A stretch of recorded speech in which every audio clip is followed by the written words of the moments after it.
Sebulan ini kita dihebohkan dengan goncangnya pergerakan harga saham di Indonesia. IHSG yang sempat menyentuh 7.300 sekarang kembali lagi ke level 6 ribuan. Dan semua investor saham pasti berharap bisa membeli saham di harga yang rendah dan menjualnya di harga yang jauh lebih tinggi. Namun sepanjang 6 bulan terakhir ini tidak sedikit juga saham-saham yang turun hingga puluhan persen. Sepanjang setahun ini pernahkah kalian membeli perusahaan yang kinerjanya bagus tapi harga sahamnya malah turun terus? Ataukah kebalikannya? Ada perusahaan yang masih merugi tapi harga sahamnya terus naik hingga ratusan persen. Jika Anda pernah bertanya-tanya tentang hal tersebut, maka video ini cocok untuk Anda, dan di video ini saya akan menjelaskan mengapa harga saham-saham bisa naik dan turun serta lengkap juga dengan beberapa case study saham agar investor saham pemula bisa survive di tengah goncangan saham yang sedang terjadi. Case yang pertama, Kalbe Pharma. Kalbe Pharma merupakan perusahaan yang tidak perlu introduction lagi ya. Kalbe ini berada di sektor farmasi yang menjual obat-obatan dan produk kesehatan. Saya mengajak kita semua untuk melihat dua fase berikut ini. Fase pertama adalah kita lihat pergerakan harga Kalbe Pharma dari tahun 2008 sampai 2014. Dan di fase kedua kita akan melihat dari tahun 2014 hingga 2021. Dari awal 2008 sampai akhir 2014, saham Kalbe Pharma naik 650%. Jadi kalau kita rata-ratakan per tahunnya itu adalah naik sebesar 34,1% per tahun. Fantastis ya compoundingnya. Nah, bagaimana dengan pertumbuhan labanya? Laba per lembar sahamnya itu naik dari 14 di akhir tahun 2007 menjadi 44 di akhir tahun 2014. Ini setara dengan kenaikan 17,8% per tahun. Ini kita namakan dengan istilah earnings expansion atau pertumbuhan laba. Lalu kenapa harga sahamnya naik lebih tinggi dibandingkan dengan pertumbuhan labanya? Kalau kita cek satu indikator yang namanya price to earning ratio, di mana kita bagikan harga saham dengan laba per lembar sahamnya, maka pada awal 2008 Kalbe Pharma punya PE ratio sebesar 17,1 kali. Dan di akhir 2014 Kalbe Pharma punya PE ratio 42,5 kali. Jadi semakin besar PE ratio, maka semakin mahal pula perusahaan tersebut. Artinya setiap tahunnya Kalbe Pharma dihargai semakin mahal. Ini kita namakan dengan multiple expansion atau pertumbuhan pengali, di mana pengalinya di sini adalah price terhadap earnings dan PE-nya bertumbuh sejumlah 13,9% per tahun. Maka kenaikan harga ini ternyata diakibatkan oleh dua hal, yaitu yang pertama earnings expansion dan yang kedua adalah multiple expansions. Earning expansion tentu saja selalu bagus ya. Jadi lihat saja perusahaan-perusahaan terbaik di Indonesia dalam jangka panjang, harga sahamnya naik karena labanya bertumbuh. Bagaimana caranya mendapatkan saham yang bisa naik karena earnings expansion? Jawaban singkatnya adalah dengan memilih perusahaan yang kualitas bisnisnya bagus. Tapi hati-hati ketika membeli saham yang naik akibat multiple expansion. Alasannya bisa kita temukan di fase kedua dari Kalbe Pharma yang mulai dari akhir 2014 hingga akhir 2021. Nah, pada akhir 2014 EPS dari Kalbe Pharma itu adalah 44 dan di akhir 2021 itu adalah 67. Jadi EPS dari Kalbe Pharma itu sebenarnya bertumbuh, yaitu sekitar 6% per tahun. Memang turun pertumbuhan EPS-nya dari tahun-tahun sebelumnya yang rata-rata pertumbuhannya adalah 17,8%. Tapi laba dari Kalbe Pharma tetap bertumbuh loh. Dan nyatanya harga dari Kalbe Pharma itu turun dari 1.870 menuju ke 1.640. Apa penyebabnya? Terjadi multiple contraction dari PE 42,5 kali menjadi 24,47 kali di akhir tahun 2021. PE 42,5 kali ini PE yang sangat tinggi ya. Orang ketika membeli di PE 42,5 kali itu artinya baru bisa break even setelah 42,5 tahun. Case yang sama juga terjadi pada saham Unilever. Saham Unilever sendiri adalah saham favorit yang sering dijadikan contoh oleh para edukator saham. Kalau seandainya mau beli saham, carilah produk yang diketahui. Apa kesamaan Unilever dengan contoh sebelumnya, yaitu Kalbe Pharma? Jadi di Unilever sendiri dari awal 2008 sampai 2017, terjadi kenaikan harga yang fantastis, yaitu naik sebesar 23,27% per tahun. Dan kenaikan ini disumbang oleh dua-duanya. Yang pertama ada earnings expansion yang naik sebesar 13,3%, serta juga Unilever ternyata setiap tahunnya dihargai lebih mahal. Dari yang awal 2008 itu dihargai di PE ratio 26,2 kali, di akhir 2017 menjadi 60,9 kali atau setiap tahunnya dihargai semakin mahal sebesar plus 8,8%.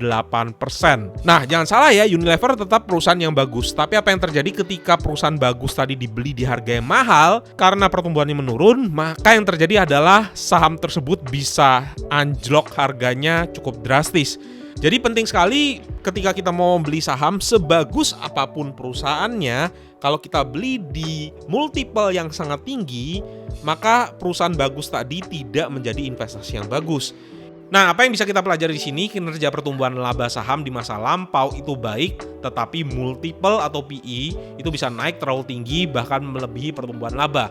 Maka untuk kedepannya perlu berhati-hati ketika pertumbuhannya melandai atau bahkan drop, bisa terjadi namanya multiple contraction atau harga saham terjun bebas karena pengalinya juga ikut turun atau PE-nya juga ikut turun. Contohnya seperti yang tadi sobat investor lihat, itu adalah di Kalbe Farma dan Unilever. Case berikutnya adalah Waskita Karya atau WSKT. Waskita Karya adalah salah satu perusahaan BUMN yang bergerak di bidang konstruksi, di mana sepanjang beberapa tahun terakhir ini Waskita Karya mendukung visi dari Presiden Jokowi untuk bisa membangun infrastruktur yang ada di Indonesia. Untuk kontraktor-kontraktor BUMN yang mengerjakan proyek infrastruktur, kebanyakan proyek-proyeknya itu punya kontrak turnkey, yaitu kontrak akan dibayarkan setelah serah terima kunci atau setelah proyeknya selesai. Artinya, untuk bisa menyelesaikan proyek tanpa menerima uang di depan, maka kontraktor tersebut haruslah meminjam hutang di bank. Makanya kalau kita lihat karakteristiknya, hutang berbunga dari Waskita dan teman-teman di kontraktor BUMN infrastruktur itu cenderung besar. Kita bisa lihat ya, banyak sekali proyek-proyek jalan tol yang dikerjakan oleh Waskita Karya. Dan kalau sudah kita lihat secara growth, ketika pembangunan itu dimulai, growth-nya itu sangat cepat. Hal ini bisa kita lihat pada laporan keuangan dari Waskita Karya, growth-nya dari tahun 2014 di pendapatannya itu adalah 10 triliun, kemudian naik 14 triliun, 23 triliun, 45 triliun, bahkan puncaknya ada di 2018 di 48 triliun. Nah, perlu diperhatikan, harga Waskita pun melambung tinggi ya, berkali-kali lipat dari tahun 2014 sampai 2018. Nah, permasalahannya adalah banyak dari kita yang tidak tahu kalau industri konstruksi itu adalah industri yang cyclical. Ketika anggaran dari pembangunan itu berhenti ataupun ketika di 2019 ada ganti pemilu sehingga anggarannya di stop, maka saat itu juga growth-nya akan hilang. Ini terlihat di tahun 2019 turun sebesar 31 triliun dan apesnya lagi di 2020 pada saat COVID-19 terjadi pembatasan. Ketika kontraktor tidak bisa mengerjakan proyek mereka, maka pendapatannya itu akan langsung drop juga karena pendapatan didasarkan pada progres pekerjaan. Kita coba lihat saja di 2018, laba bersih tahun berjalan dari Waskita Karya itu adalah 4,6 triliun rupiah.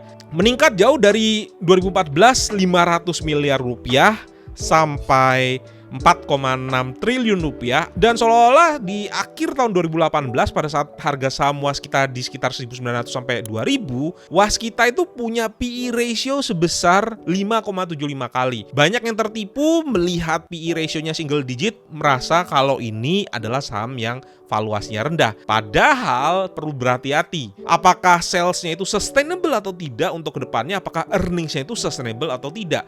Jangan-jangan kita berada di puncak siklus dari bisnisnya dan seolah-olah PE ratio rendah tadi itu murah. Padahal di kedepannya bisa jadi earnings-nya akan menyusut sehingga PE ratio-nya akan meningkat dengan besar-besarnya. Jadi ingat, ketika kita ingin membeli bisnis yang siklusnya itu naik dan turun, jangan sampai kita mendasarkan valuasi kita pada saat bisnis tersebut berada di puncak siklus. Nah, case berikutnya adalah Bank Jago atau Arto. Bank Jago ini adalah salah satu fenomena yang cukup menarik sepanjang tahun 2021 hingga 2022, di mana pada tahun 2021 awal-awal harga Arto itu masih di 3.500-an, dan ketika ada isu Gojek menginjeksi dana dan pada akhirnya berubah menjadi Bank Jago, maka harganya melambung cukup tinggi. Banyak konten creator yang meliput dan juga banyak sekuritas yang mengeluarkan analisa terkait dengan Arto. Bahkan muncul istilah new valuation paradigm. Puncaknya itu sempat tahun 2022, Arto sempat menyentuh angka 19.000. Di harga 19.000, Arto punya market cap sekitar 260 triliun rupiah. Dan kalau kita cek laba dari Arto, maka Arto pada saat itu mempunyai PE ratio sekitar 3.000 kali lebih. Pada puncak-puncaknya, Arto mengalahkan market cap dari Bank BNI ya, di mana pada saat ini Bank BNI berada di market cap kurang dari 200 triliun rupiah. Padahal Bank BNI mencetak laba hingga 18 triliun rupiah. Apa yang terjadi? Harga Arto turun lebih dari 80% dari puncak tertingginya dan sampai saat ini belum kembali lagi. Ini membuktikan kalau membeli saham hanya berdasarkan story-nya saja itu sangat amat berbahaya. Tetap kita harus kembali kepada prinsip bahwa pergerakan dari harga saham ditentukan oleh fundamentalnya, ditentukan oleh kemampuan mencetak labanya. Kalau kinerjanya buluk tapi harga sahamnya naik, maka sebaiknya dihindari agar kita tidak kebagian cuci piring. Meskipun memang bisa naik dan bisa keluar di puncak, harus kita sadari kalau untungnya itu karena spekulasi bukan investasi. Kalau kita terus-menerus mencoba peruntungan kita, ada kalanya bisa jadi kita akan jatuh juga. Dan ini juga merupakan prinsiples ketiga yang di-sharingkan oleh komunitas Sahamthink, yaitu don't be a short-termist spekulator. Kalau boleh dibilang, pergerakan harga dalam jangka pendek itu sama seperti voting machine, bisa naik dan turun tergantung dari seberapa kuat berita yang ada. Tapi kalau di jangka panjang, pergerakan harga saham itu serupa dengan timbangan. Case terakhir adalah Bank BCA.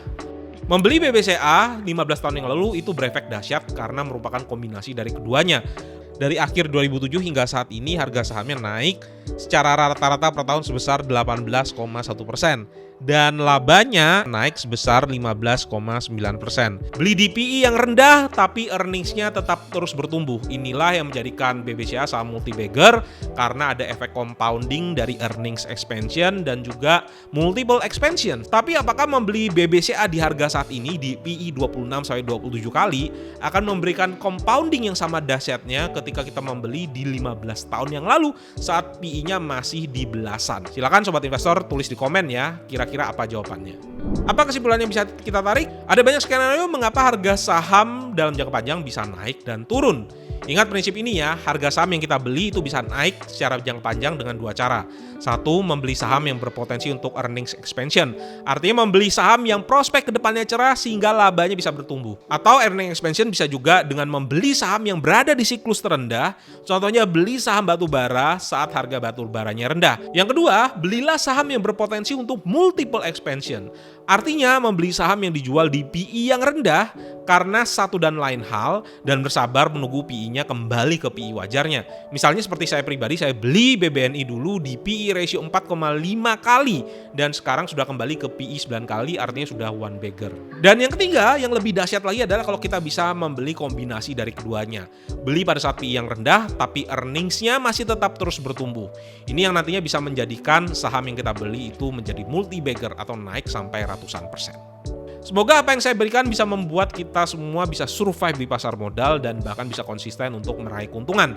Jadi jangan lupa bagi sobat investor yang mau belajar lebih dalam lagi bisa juga cobain fitur trial dari komunitas Sahamthink. Sampai jumpa kembali di video-video selanjutnya. Bye.